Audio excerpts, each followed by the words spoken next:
My husband, Jack, gave Andy Prenmark a job after he got a lot of money from his family. He said to me, I don't need to stay with you anymore. I'm getting $5 million. I don't need you when I have all that money. His words were cold, and it felt like he was ending our marriage after being together for a long time. I felt like I was just in his way. But Jack doesn't know yet about the big secret connected to the $5 million he's inheriting. Mom, is it true that Grandpa is really sick? My daughter Sophie surprised me with her question. Jack's dad, Ethan, being very sick was supposed to be a secret between Jack and me. Did you hear that from your dad? The only one who could have told Sophie is Jack. Yes, Dad called and said I should give up Grandpa's money. Sophie's words made me worried. Just because of that one phone call, my peaceful life was going to change. A few days after Sophie's call, Ethan passed away quietly. Since I got married, I've lived with Jack's parents and I've always been there to help them when they were sick. It's been 5 years since Jack's mom died, and now we got the news about Ethan. The funeral went smoothly, but just when I thought things would calm down, my husband's behavior changed a lot. Why is this place so dirty? Have you not been cleaning properly? Jack keeps pointing out tiny bits of dust and small stains. I'm sorry, maybe I missed it. I'll clean it right now. This place doesn't look clean either. Are you sure you clean every day? Yes, I clean like I always do. Even though I clean like usual, I don't understand why Jack is so mad. But it seems like it's not just about cleaning. Why did you make this? I wish you'd think more of how it tastes when you cook. It's tough when the meals I put effort into get criticized one by one. Even the dishes he used to love are now not good enough. Is something bothering you lately? I finally ask, but it seems to make him even more upset. There's no point denying it. Honestly, the food you make isn't good. I've been putting up with it because my parents never complained, but I've always thought it lacked flavor. Jack's words hurt me deeply. It's the first time he's criticized me so harshly. When Jack was this upset, I knew saying anything would just make it worse. My mom always cleaned and did laundry perfectly, and when she cooked, she put so much care into it. You're nothing like her. I've been patient, but I can't take it anymore. It was the first time he compared me to his mother and criticized me. All I could do was think hard about myself. I'm really sorry. I never thought he didn't like my cooking. Jack always used to smile and say it's delicious when he ate. When we first got married, his mom gave me cooking tips. It's hard to believe he always thought my cooking was bland. Tears started to flow. Do you think crying will change anything? Your tears don't mean anything now. Don't cry in front of me. Everything lately just feels so hard. After he said that, Jack suddenly got up and left the house, slamming the door. Jack, where are you going? Please come back. But he didn't seem to hear me. My head was spinning, trying to understand this sudden change, unable to grasp what had just happened. Until a few months ago, we were a close couple, sharing everything, holding hands, enjoying the little things in life together, and facing small problems as a team. I couldn't understand why we had grown apart. Then, I remembered what Sophie had said during our call. It's about Grandpa's inheritance. Sophie's voice sounded unsure. That night, Jack came home much later than usual, and I didn't get the chance to ask him about it. Was something going on? Maybe Jack had learned something about the inheritance and didn't want to talk about it. I tried to talk to Sophie about it. Why are they talking about the inheritance while Grandpa is still healthy? She had her doubts about Jack and told me she had shared them with him. If things stay the same with the inheritance, I'll get everything. Considering Sophie, I think this is the best option. Remembering how Jack had been distant with Sophie lately, I started to have doubts.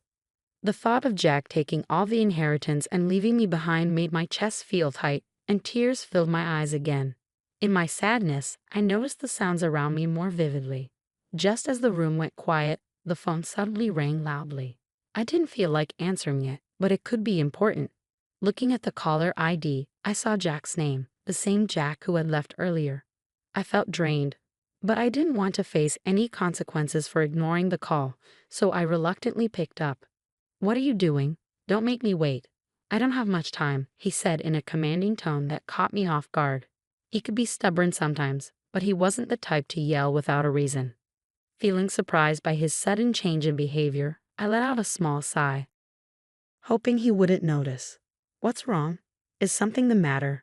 I wanted to talk to you about something. I'll be home soon. Stay there and wait for me, Jack's voice sounded colder than usual lately. I just replied with a quick okay and hung up. When I looked at the clock, more than 3 hours had passed since Jack left. I had been crying so much, feeling confused and hurt, that I hadn't noticed the time passing. After a while, I heard the door open and Jack's footsteps. A sweet smell, a body wash we didn't have at home, drifted from him. That unfamiliar scent made the pain in my chest worse. I'm going straight to work. I want to end our relationship.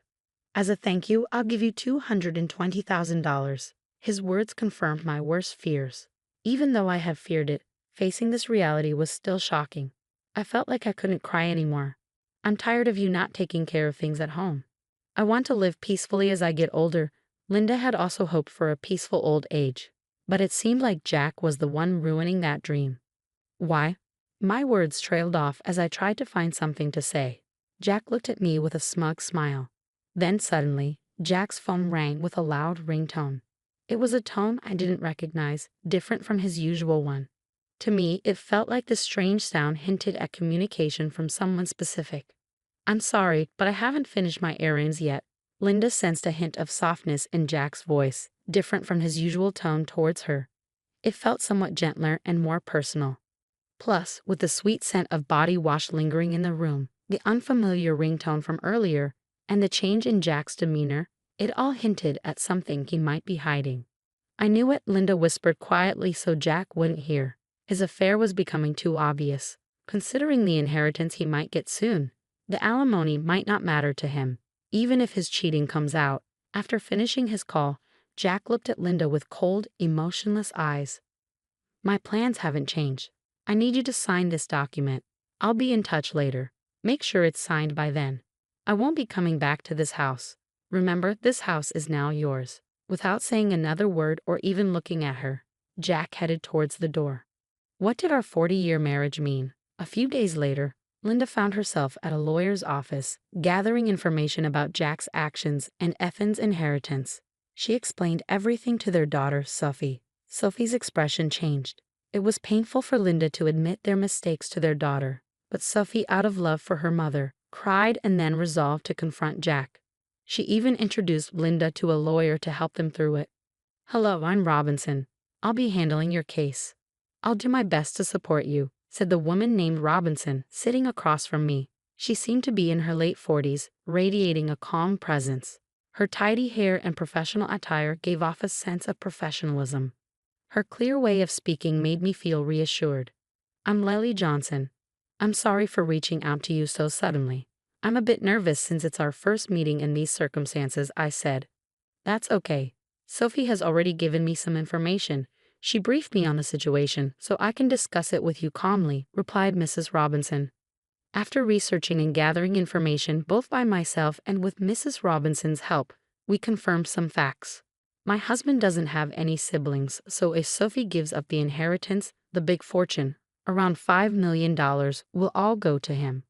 Also, he started an affair with a woman named Jennifer at a bar they visited, and it seems the relationship lasted about 6 months. I was curious about what happened between her and my husband. I admitted to Mrs. Robinson during our joint investigation. Together, we uncovered an important fact that my husband might not know yet. "Linda, how do you intend to proceed from here?" Mrs. Robinson asked me gently, her eyes soft and understanding. "Thank you from the bottom of my heart. I deeply appreciate it," I replied, smiling gratefully at her. After paying the fee for the procedures and exchanging a few words, I quietly left her office. 5 days later, I got a call from Jack on my cell phone. He suggested meeting at a quiet cafe. I arrived a bit early, and the cafe was surprisingly empty. The owner welcomed me warmly and said I could sit anywhere. I chose a seat by the window to enjoy the peaceful view outside. After a while, the bell on the door rang, and I saw Jack and his new girlfriend, Jennifer, walking in. When Jack saw me, he smirked proudly. "Are you ready for the divorce?" he asked bluntly. I was taken aback by his first statement. It seemed like he was convinced he was in control of the situation. "Is this your new partner?" I hadn't expected him to bring her to such an important discussion, and I was surprised by his decision. I wondered if he was still the man I once loved deeply. Had he changed because of his cheating, or was he always like this? I couldn't tell. "You're Jack's wife, right?" "I'm Jennifer. I've recently started seeing him, she said, suddenly smiling. I couldn't quite understand the meaning behind her sudden smile. I've heard a lot about you from Jack. Seeing you in person, you do look a bit older. I wonder how Jack put up with all these years. I feel a bit sorry for him. Jennifer seemed to take great care of her appearance. She looked much younger than her actual age, which was in her 60s. Compared to her, I might look my age, but I couldn't accept the way she said it. Jennifer, it's those kinds of comments I warned you about, Jack interjected. But yes, I did think that. But Jack, if it were me, I would cherish you more, I said softly. I understand, Linda. I don't want you to overthink it anymore. I just want you to file the divorce papers, Jack said, his attitude not surprising me. Hold on, there's something I need to discuss, I said, noticing a hint of confusion on Jack's face. What do you mean? Is this about your father's inheritance? Is that why, after all these years of marriage, you're making this decision? I wanted to know the truth behind everything. I fail to see how my father's inheritance and you are connected. That's solely my father's affair. I've heard detailed stories about your father's extensive inheritance from Sophie. I know its value. So what? That inheritance isn't for you to claim, Jack retorted. But I'll answer. Actually, more than the inheritance itself, the end of caring for my parents is one of the reasons I want to part ways with you. Just a caregiver role, I couldn't believe Jack saw me only as a caregiver and not the loving wife I used to be. I don't even have the energy to cry. Can we speed this up, Jack? I want to start our new life. Besides, have you still not let go of Jack? Anger and sadness hit me in waves. My hand trembled as I took a deep breath and pulled out the divorce papers. But my name isn't written yet. The situation isn't settled for me to hand them over. You remember promising me the house and money, right? I remembered our conversation clearly. Yeah, I did say that. I'm a man of my word, so I plan to give you the house and money. You say you're kind, but a truly kind person wouldn't just use their wife as a caregiver and then abandon her. So I'm demanding rightful compensation of $30,000 and the rights to the house, I said firmly. What compensation? When we talked about money, it was supposed to be $20,000. You always nitpick at the very end. Your attitude of trying to pay me the absolute minimum is so obvious. But the difference of $10,000 means a lot to me, Jack retorted. So I think $30,000 as compensation is fair. Your girlfriend is Jennifer, right?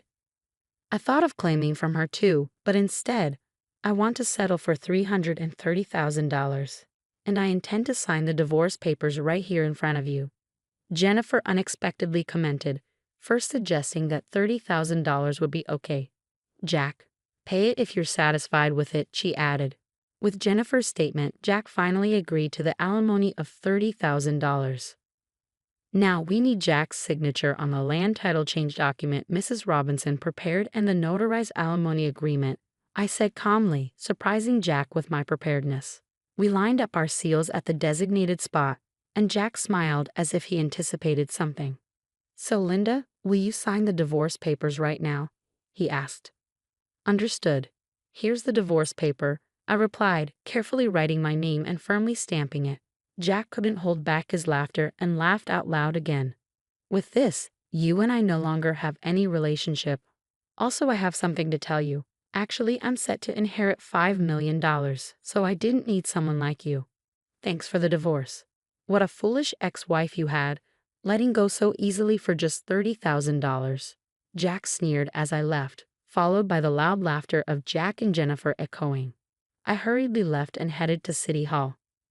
My only goal now was to complete this procedure as quickly as possible and sever ties with the two of them completely. They might be laughing happily now, but I wondered how long their happiness would last. A month later, I sold the house I received from Jack, prepared for a new life, and decided to live near my daughter Sophie, who planned to start her life near her husband's parents' home.